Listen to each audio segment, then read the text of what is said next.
सनातन धर्म क्या है? सनातन धर्म कोई ऐसी प्रक्रिया नहीं है जो आपको बताए कि आप इस पर विश्वास कीजिए वरना आप मर जाएंगे। यह इस तरह की संस्कृति नहीं है। यह आपको कुछ ऐसा बताता है जो आपके मन में सवाल उठाए, ऐसे सवाल जिनके बारे में शायद आपने कभी कल्पना भी नहीं की हो। सनातन धर्म की पूरी प्रक्रिया आपके भीतर प्रश्नों को खड़ा करने के लिए ही है।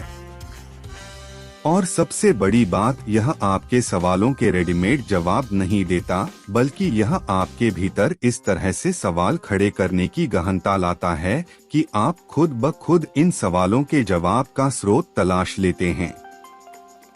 तो जिज्ञासा का वो आयाम या स्तर लाने के लिए इसमें कुछ महत्वपूर्ण सावधानियां बरतने की जरूरत है, ताकि यह एक दूसरी तरह का आध्यात्मिक अध्ययन भर बनकर न रह जाए। सिर्फ भारत ही नहीं, बल्कि भारत से बाहर भी बहुत सारे लोगों में कुछ चीजों को स्थापित करने की बेचैनी धीरे धीरे घर करती जा रही है। दूसरे धर्मों के आगे निकल जाने की भावना पैदा हो रही है।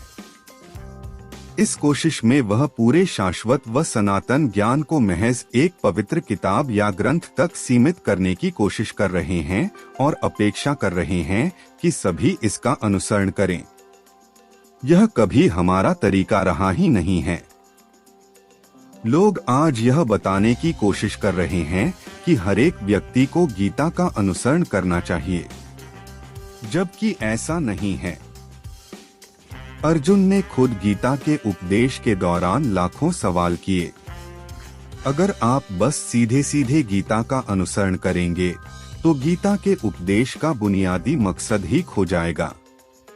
हमारा बुनियादी मकसद अपने तरीकों को दूसरों पर थोपने की बजाय दुनिया में हर एक इंसान के भीतर खोजने का भाव लाने का होना चाहिए। वैसे भी कोई हमारा तरीका नहीं है। हमें किसी खास तरीके या रास्ते की जरूरत ही नहीं है।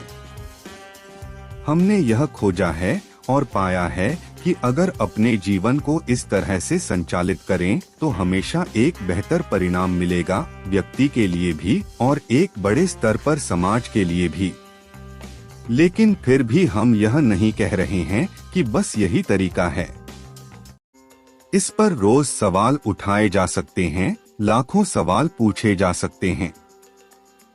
अगर आप सवालों से डरते हैं तो इसका मतलब है कि आपका तरीका, आपका विश्वास एक बेहद कच्ची जमीन पर खड़ा है, जो मेरे 2-4 सवाल पूछते ही भरभरा कर गिर पड़ेगा। अगर आप सच्चाई पर खड़े हैं तो मैं आपसे लाखों सवाल भी पूछ लूं तो दिक्कत क्या है? सवालों से दिक्कत तभी है जब आप झूठ पर खड़े होते हैं। कभी कोई सवाल गलत नहीं होता, हाँ जवाब गलत हो सकते हैं। तो सनातन धर्म का मकसद लोगों में जिज्ञासा की गहन भावना को जगाना होना चाहिए, अपने विचार थोपने का नहीं, क्योंकि यह तरीका काम भी नहीं करेगा। अगर कोई भयानक युद्ध या कोई ऐसी भयानक दुर्घटना ना हो जाए जो इस धरती पर मानव जीवन की नींव ही हिला दे, तो आप देखेंगे अगले 50 सालों में योग किसी भी धर्म से ज्यादा प्रभावशाली होगा।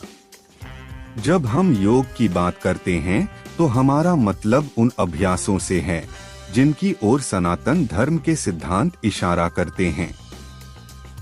मानवता के इतिहास में पहली बार मानव बुद्धि इतनी विकसित और पुष्पित पल्लवित हो रही है।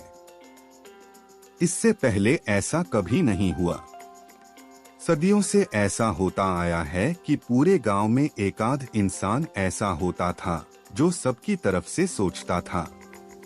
अब वो समय चला गया।